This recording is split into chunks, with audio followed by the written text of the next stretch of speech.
One of the exciting things about creating Aliens Colonial Marines is that it's not based on a movie, it's a sequel to a movie, a series of movies.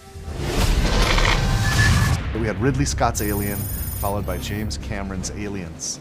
These movies defined science fiction for so many people, and it's humbling that my studio and I get to create a sequel to these films in video game form. Aliens Colonial Marines is immersive. It's fast, scary, frightening, badass, dark. How many fingers am I holding up? He's fine. We tried to take that idea of a really interesting cast of characters and reinvent it a little bit with Colonial Marines. We're spending a lot of time on the authenticity, the feel of all the weapons, the presentation of the story. We're doing some kind of interesting things with the way that we're presenting objectives and how you make your way through the world. You know, we put a lot of effort into being extremely authentic to the films. We're trying to be very much within canon, and we know that a lot of the hardcore fans take this very seriously. In the past, we've gotten some feedback on screenshots or on some of the videos released, and we take that stuff very, very seriously. We've made changes to the game to make sure that this is what the fans really, really want, and it actually hits the expectations that everyone has.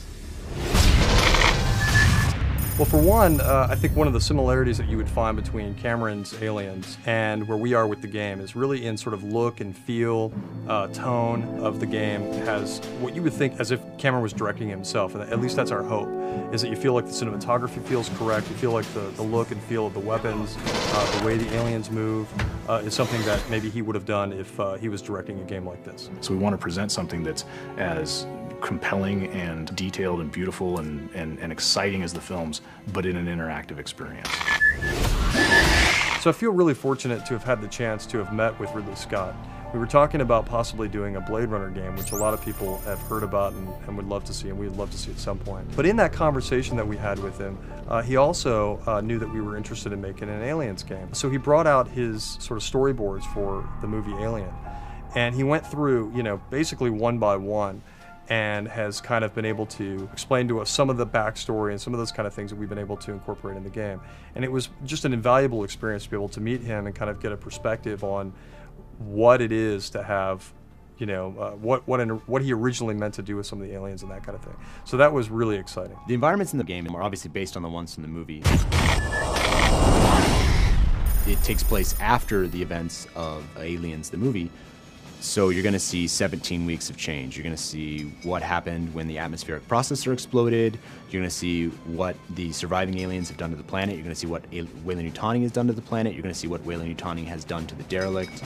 You're definitely going to see what happened in the 17 weeks since the events in Aliens, the film. If you enjoyed the films, you'll get double satisfaction from it because of all the connections that stays true to the canon. It's got a very strong story, it's got great action, it's got an interesting enemy, it's got interesting environments, it'll make you shit your pants from time to time. The Aliens universe is just cool. You're Aliens Marines and you've got these badass arsenal, awesome armor and gear, and you get to go kick ass. We're Aliens fans, and we've taken the risk to tell the story of what happens next. These aliens are gnarly. Like, Colonial Marines are badasses. They can handle anything, right? Except for this.